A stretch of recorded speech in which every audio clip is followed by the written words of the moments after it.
This is the Writescast Network, brought to you by Dandelion Web Marketing, Lost Lake Press, and Kill Your Darlings Candle Company, and always streaming at writescast.net. Good morning, writer folk. Or so begins my new daily series of videos about the craft of writing and what it means to live a writer's life. Yes, it's Writescast Network founder R.R. Campbell here, and if you like the content on the Writescast Network, you're going to love these bite-sized meditations, explorations, and affirmations I post every day, or dang near close to it, on my YouTube channel. So, tune in every day by heading to YouTube and searching for R.R. Campbell and Good Morning Writer Folk. All right, on with the show.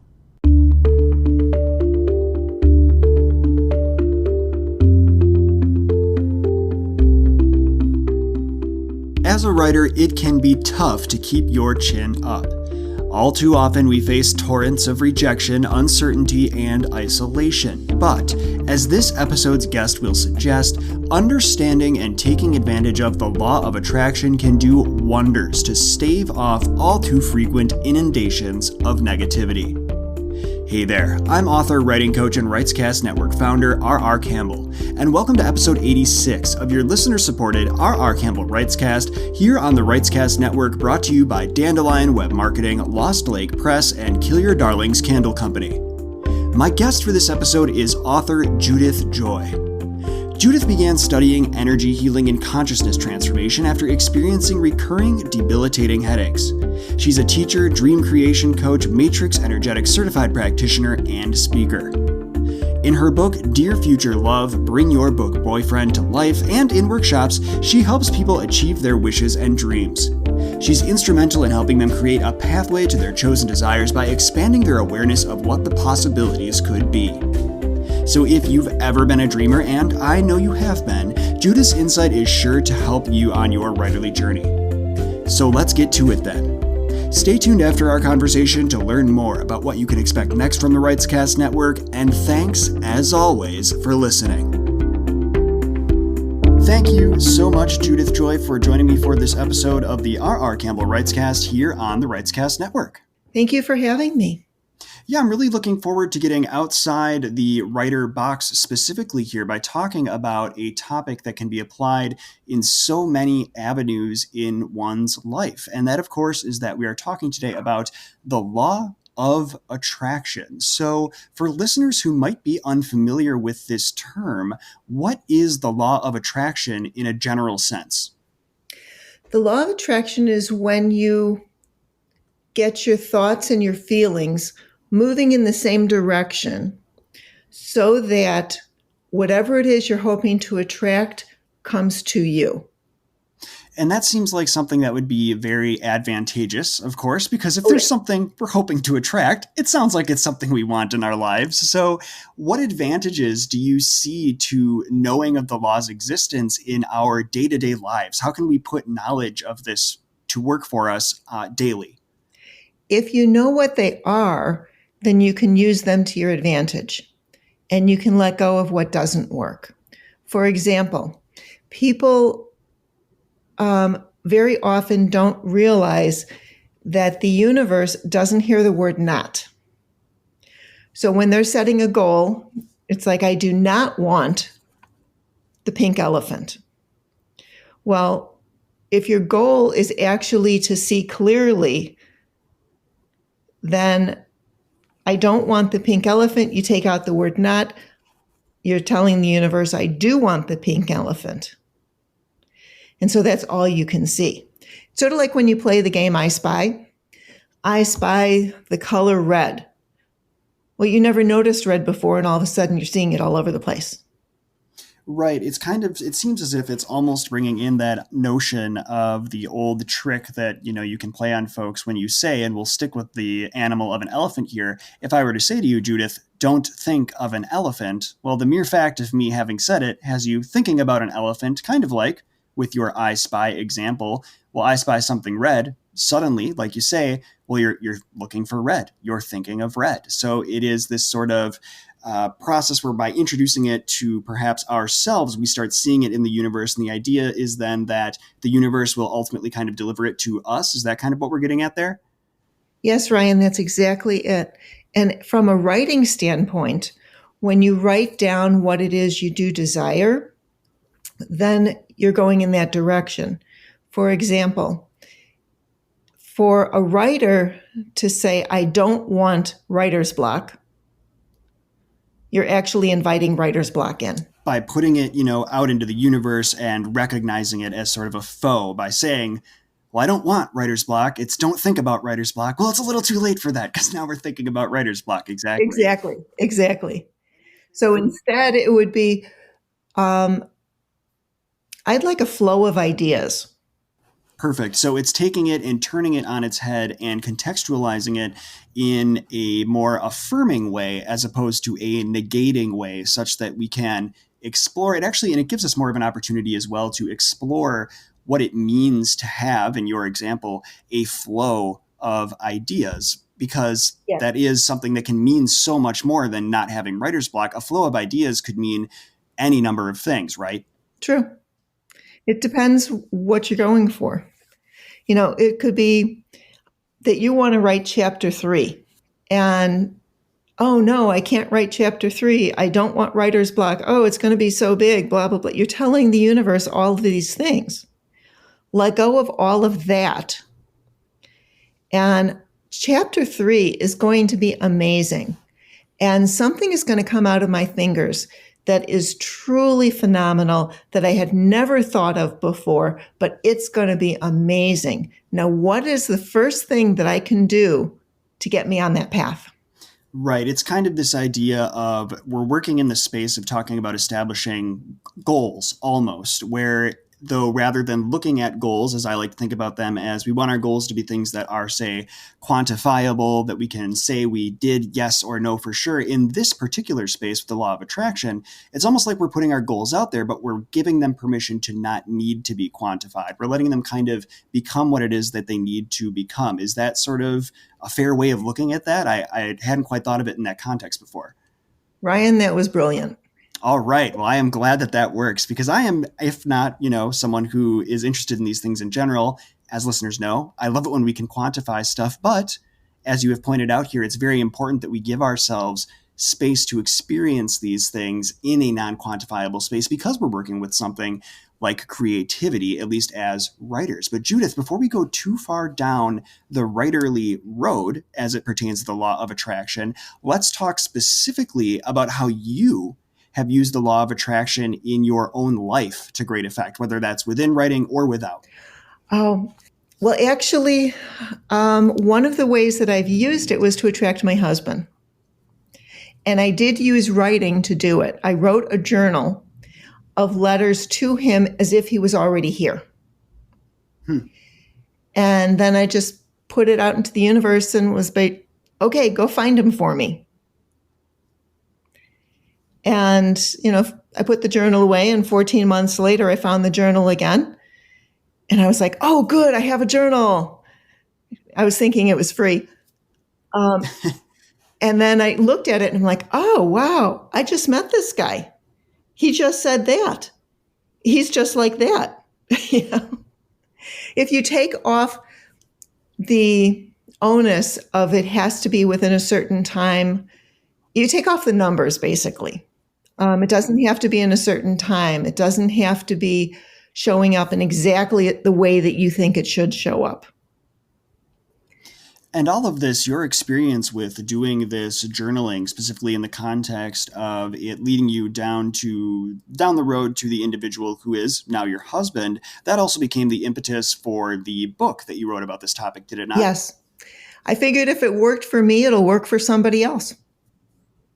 Well, and it seems like it's worked for you, and you're also now in a position to, I know that this is something that you have not only, of course, written about, but this is something that you speak about or have spoken about. And what other ways do you try to reach people when it comes to the law of attraction? I've got all the social media stuff going on. I've got a blog.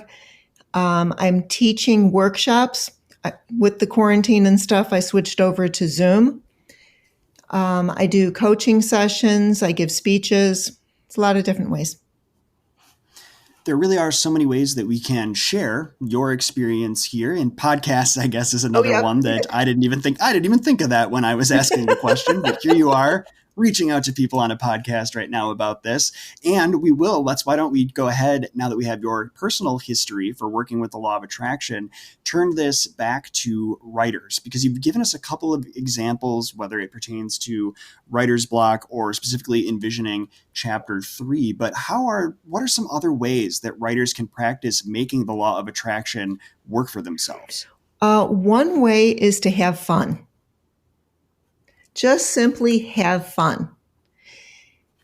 If you're looking at writing as, oh, this is something I have to do, then you got to turn it on its head.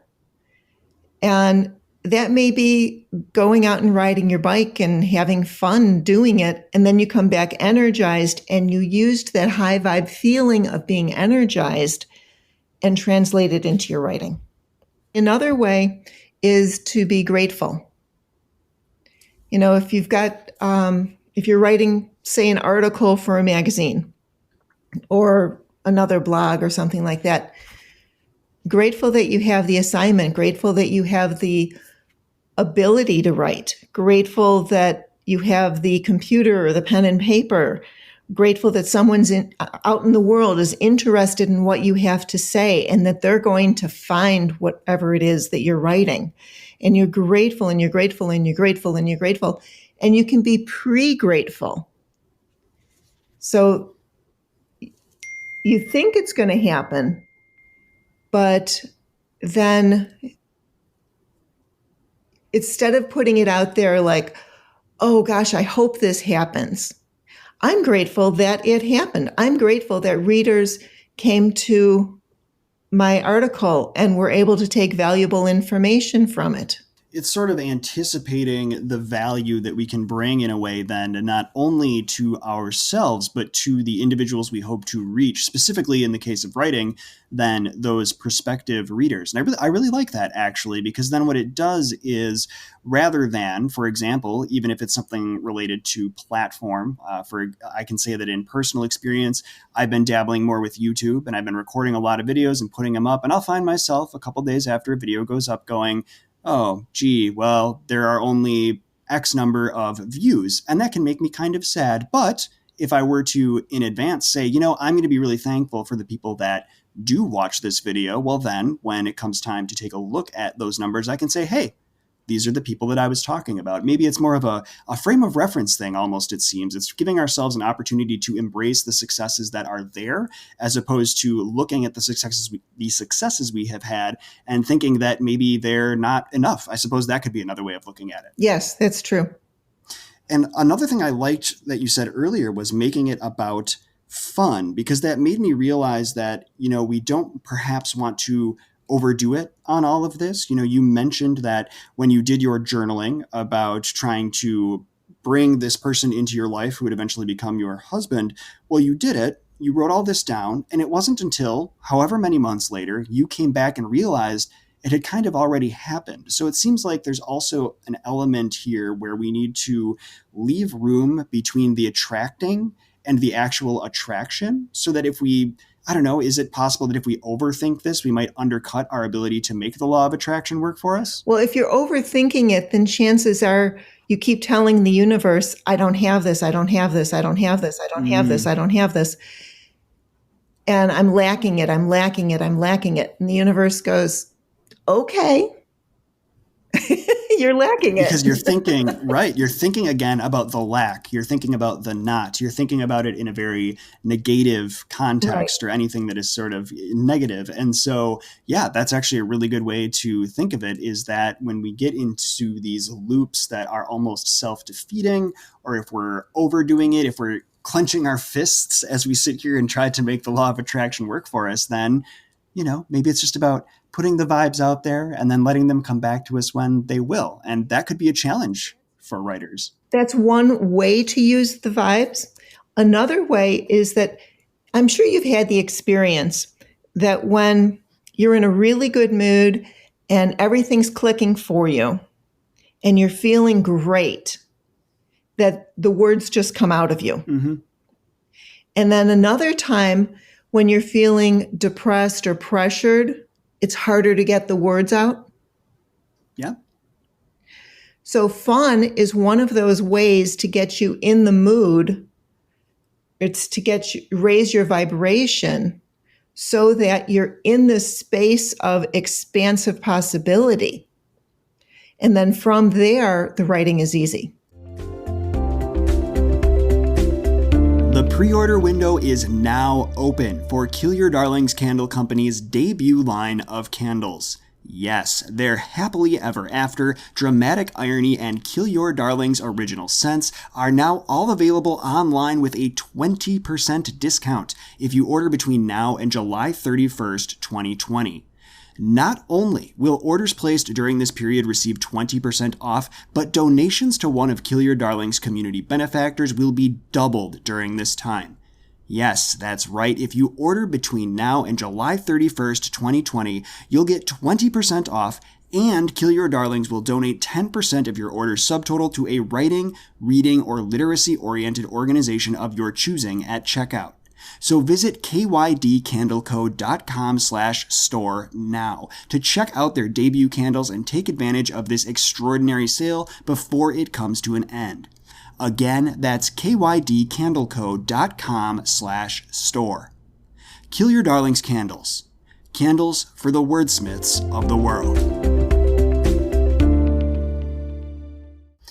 And I have heard, too, that perhaps a way to establish a new sort of equilibrium and find those different vibrations, if we're to frame it that way, is that one thing one might do before sitting down at the keyboard is perhaps, say, breathing exercises, or by just doing some simple stretching to sort of reset and recalibrate, let those shoulders down, and try to embrace that fun. Is that something that you have perhaps coached people on or put to work for yourself as a sort of complement to this law of attraction? Oh, yeah. I like yoga stretches, but the one thing that I do a lot of is before I meditate, I'll ask myself a question. Going back to quote unquote chapter 3, what is it that would like to be written today? And then I'll meditate, not with the intention of, I have to focus on this, but more of that I've just put the question out there. And then sometime during the meditation, an answer will pop in. I really like that, because if we're meditating before the writing process or the writing process is perhaps imminent, I can say from my personal experience in the last couple of weeks that this is not normal for me, but I will sit down in the morning at my normally scheduled time. And if I don't know what I'm working on, because I'm kind of allowing myself to be between manuscripts right now, if I don't go to bed the night before saying, well, tomorrow I'm working on scene X or chapter Y or whatever the case is going to be, when I find myself sitting at the keyboard in the morning and I'm not 100% sure what I'm going to work on, when I do decide what it is I'm going to pursue, it feels very much like the right thing to be working on, because I have let myself have that space to just put it out there and then embrace what it is that feels right in that moment, rather than perhaps forcing it, which could very much undercut what it is we were, if we want to use that word, meant to be working on at that time. Does that seem like it kind of falls in line with what it is you've said there? Yes, that's exactly it. But also, if you have to write about XYZ, but you're not feeling it, perhaps 5 minutes of writing a love letter to yourself, which is what you really want to do, and then going to write about XYZ will make that process easier. That is a good way of putting it, too, because it is, again, then putting us in a position to have this sort of pre-write stage, but it's also not just pre-write in the sense that we are before writing. We're also doing some writing that is before our other writing, and it's a good kind of warm-up as well, I'm sure, for folks who might need those couple of minutes to clear their head, or who find themselves always struggling with those first couple of paragraphs. So I can see some really great technical and practical benefits for writers there as well. And whether this is now inside the realm of writing or whether it's outside the realm of writing, Judith, I kind of want to know, have there ever been moments when you've put the law of attraction to use for yourself, but it produced some unexpected results? Oh, yeah. Give us some examples, why don't you? You got me curious now that you're laughing about it, especially. Okay. I work with a company and I was at a meeting and they said, oh, by the way, we're getting an IRS audit. Oh, fun. Wow, that's the premise for my first novel. So I was sitting in the meeting and I just put in my hand, literally, we're going to have a favorable outcome for this IRS audit. And then I spun it out into the world. So I set the intention. And because I am naturally high vibe, it's easier to come about. You have to be high vibe for the law of attraction to work more effectively for you. So I put this out there and totally forgot about it. 2 years later, after the people in the office did all of their work, some of it got lost, some of it got redone. The IRS guy got sick, he retired, somebody else came in. There was a whole slew of things that had happened that were all bizarre. 2 years later, 0 changes. Wow. Look at that. So that is certainly an unexpected result. And I will say that in my debut novel, Accounting for It All, it sounds an awful lot like my protagonist, Robin, could have learned something from you by embracing the law of attraction as opposed to being constantly afraid of the IRS audit, perhaps putting out into the universe that it was going to be okay because for her, unlike for you, it seems like it did not work out for my main character anyway. So that's certainly an interesting one. Do you have any other, unexpected results that have come about as a result of the law of attraction? Sure. When I got out of college, I had a degree in advertising and marketing, and I went to work for an ad agency. And I was like, oh, that didn't work. So I went back to my high school and started coaching gymnastics, which I had been a gymnast there. And the coach said, I can't pay you unless you're a teacher. I'm like, oh, okay, I'll go be a teacher. So I chose a school that was like 3 miles from my home. And I chose that school because they didn't require a dissertation to get a master's.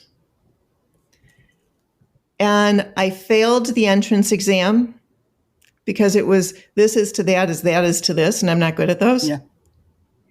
And they said, oh, well, you can't possibly take these classes in the order that you want to take them in. And I said, oh, yes, I am, because this is January, and in September, I will be teaching. Putting it out there. And I had no idea how I was going to be teaching because I didn't even have the certification yet. And I took the classes. They were out of order. It was confusing. I did very well. Get to be June, and I wrote to every school district in northern and western county of where I was and the one north of me. Then I called every district every week. And the law of attraction works, but you have to follow the inspired actions. And so the inspired action was to go to the school. The inspired action was to take the classes out of order. The inspired action was to write to all of these school districts. The inspired action was to call them every week.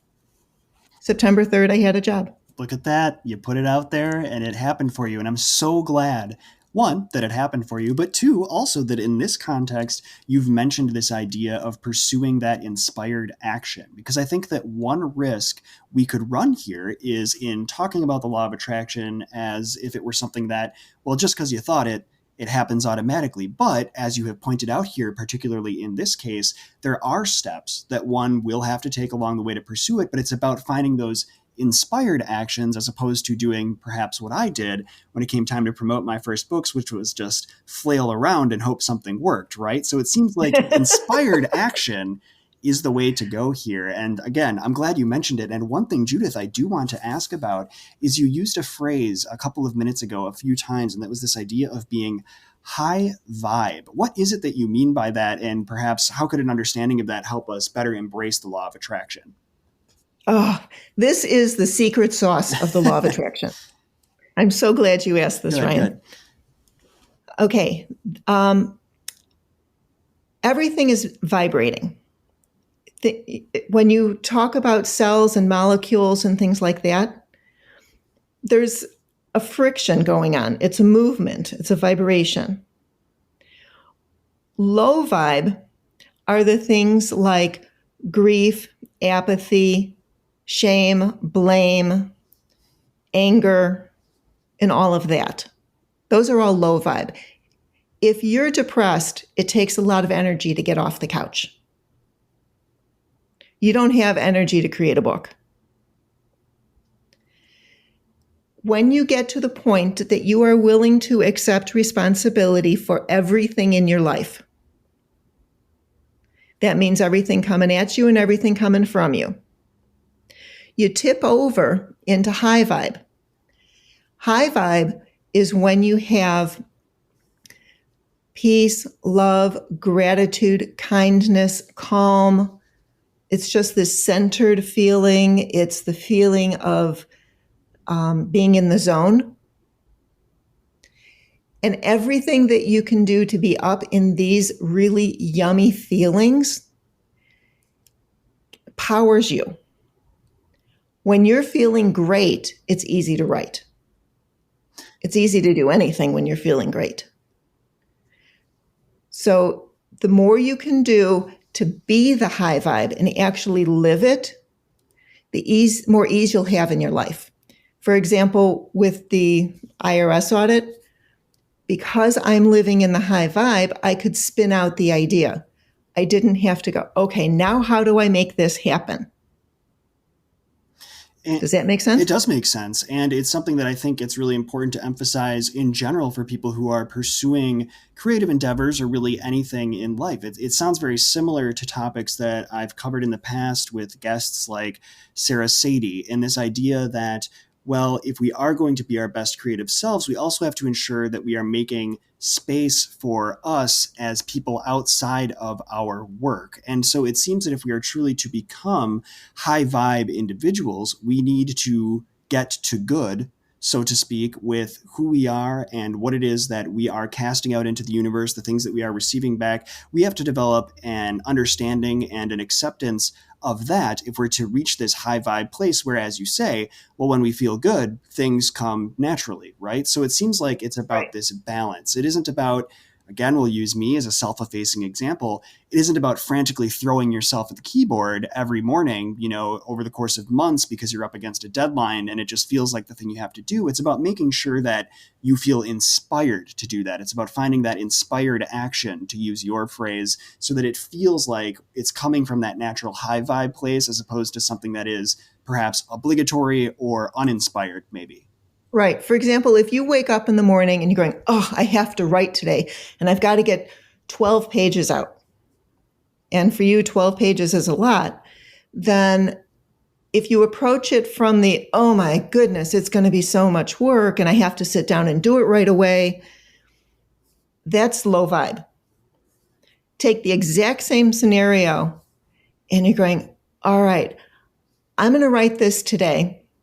And what can I do? I'm asking a question, so I open the space. What can I do right now that would increase my vibration so that the words will actually flow out of me? And it might be do the yoga. It might be go outside and take a walk. It might be meditate. It might be talk to your character. Have a cup of coffee with your character. Yes, we're back and sponsored once more by our friends at Dandelion Web Marketing. You know the drill. They're offering 50% off their author website audits because they believe in helping writers everywhere build a thriving author platform through strategic web marketing. And when you visit dandelionwebmarketing.com/writescast to learn more and sign up for your author website audit, well, that audit's going to help you look at your site's security, design, search engine optimization, and more. And it will also provide you with insight into what you might do to better connect with your audience. So, to learn the strengths and weaknesses of your current website and get half off along the way, visit dandelionwebmarketing.com/writescast to learn more. That's dandelionwebmarketing.com/writescast. And I'll give a plug to one of our sponsors. It might even be something like lighting a candle from Kill Your Darlings Candle Company, because as long as that candle burns, so can you. Okay, I'm done with my ad here real quick. But actually, I love that. I use candles a lot when I'm writing. Oh, look at that. Well, then for you and for any other listeners tuning in, by the time this episode airs, the Kill Your Darlings Candle Company web store will be open with candles specifically for writers and readers, trying to embody the mantra that I just shared there. So, Judith, it's there for you. It's there for you too, listeners, but we'll set that aside. I'm sure there will be an ad for Kill Your Darlings at some point during the actual episode when I edit it later. But thank you for indulging me in that, Judith. I really do appreciate it. But what is one thing you know about the law of attraction now that you wish you knew when you were first putting it to use? I know how to use it now because I recognize the principles behind it. And before, I was just sort of fumbling around and didn't know what I was doing.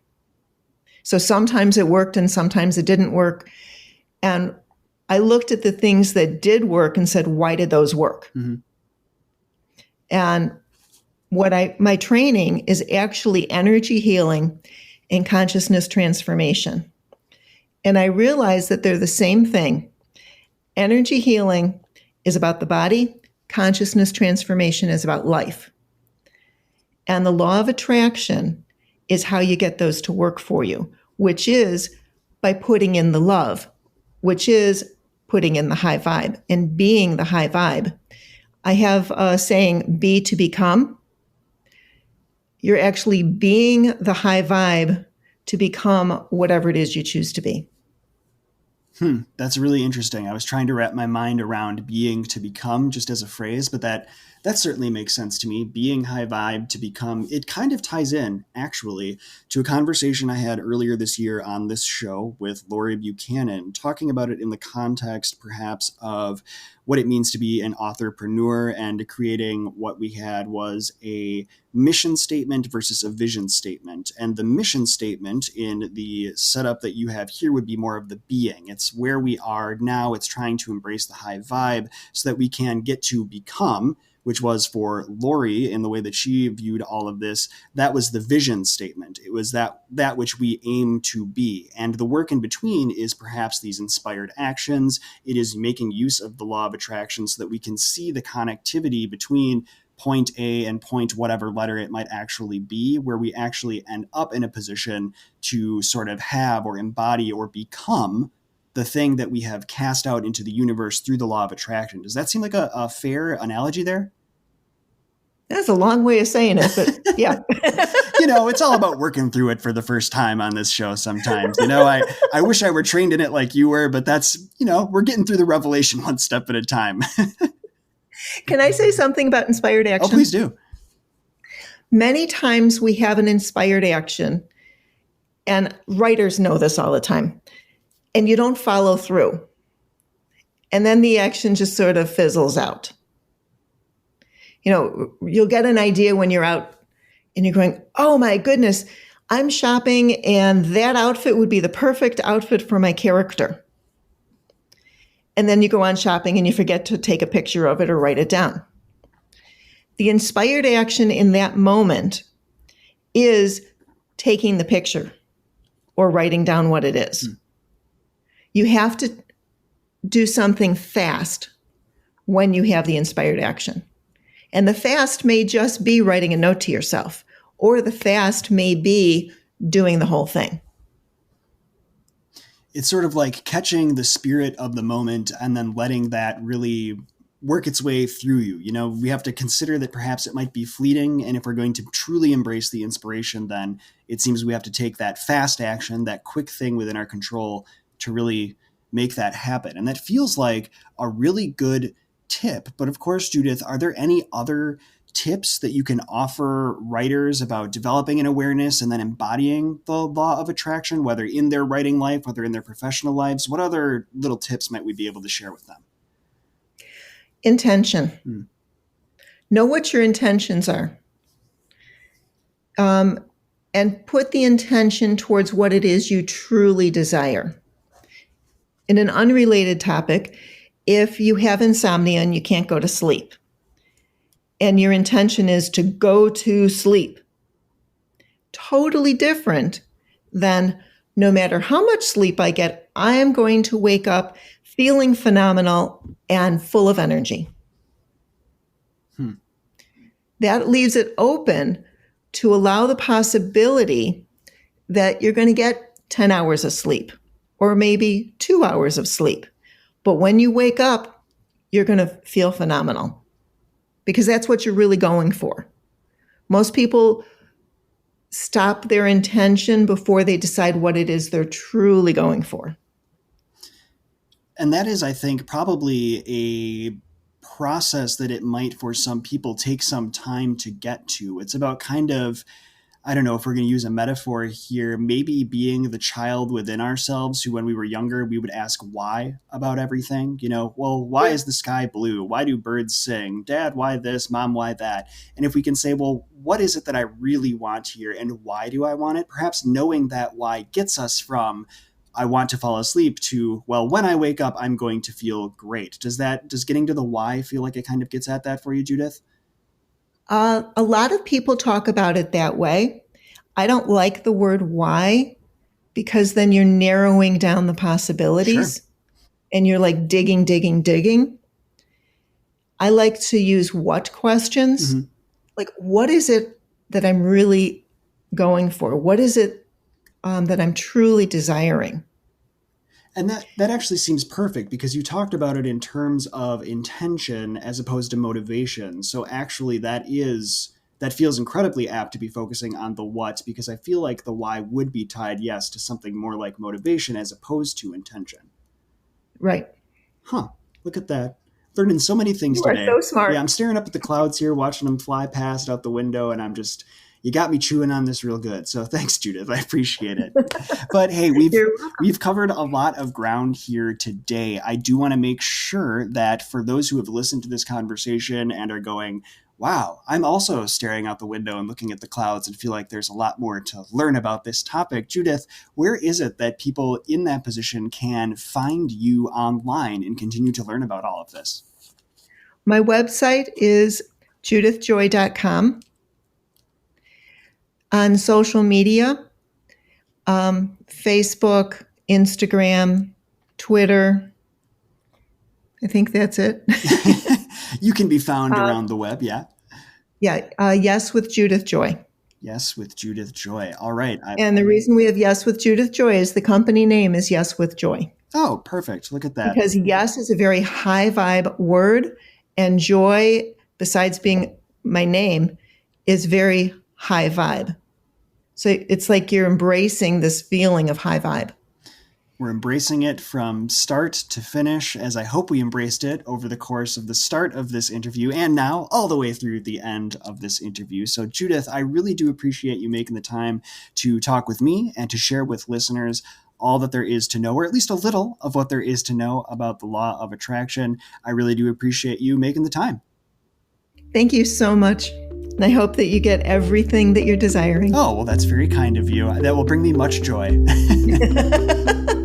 And so concludes my interview of Judith Joy, author of Dear Future Lover, Bring Your Book Boyfriend to Life.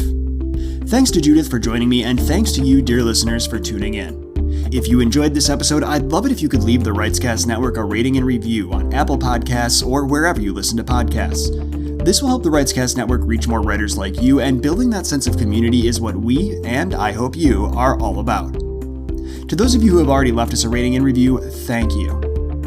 I'd also like to thank the Writescast Network's patrons who contribute to our programming financially at patreon.com/Writescast. In exchange for their support, Writescast Network patrons get access to some great patron perks, including Writescast swag like stickers, t-shirts, and mugs, discounts on my editing services, and entries in monthly drawings for partial manuscript critiques performed by yours truly. If this sounds like something you'd be interested in, you can join patrons like Laura Hazen and Angeline Boley today in supporting our programming directly at $1, $2, or $3 per episode or per month. Any level of contribution will get you access to some of those fantastic patron perks, so become a supporter today by making your pledge at patreon.com/Writescast. That's patreon.com/Writescast. Thanks as well to our on-air sponsors Dandelion Web Marketing, Lost Lake Press, and Kill Your Darlings Candle Company. To learn more about them or our other sponsors, you can visit writescast.net/sponsors. Coming up next on the Writescast Network is... She's back! Yes, Iktigarg is back with another episode of Biblio Breakdown. If you enjoyed her deep dive into where the crawdads sing, you're sure to be thrilled about where she takes us in her next book analysis, complete with writing exercises. So keep an ear out for that episode, which will debut on Apple Podcasts, Writescast.net, or wherever you listen to podcasts on July 31st. In the meantime, you can say hello on Twitter, Facebook, and Instagram at Writescast or by searching for the Writescast Network.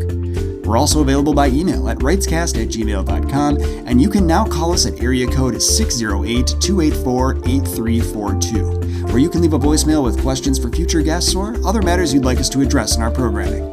Again, that number is 608-284-8342. To reach me personally, you can visit rrcampbellwrites.com or get in touch on Twitter, where I can be found as @IamRRCampbell. I love hearing from listeners of all backgrounds, so please don't hesitate to reach out. Thanks again for listening. Until next time, this is R.R. Campbell signing off. Write on and write well.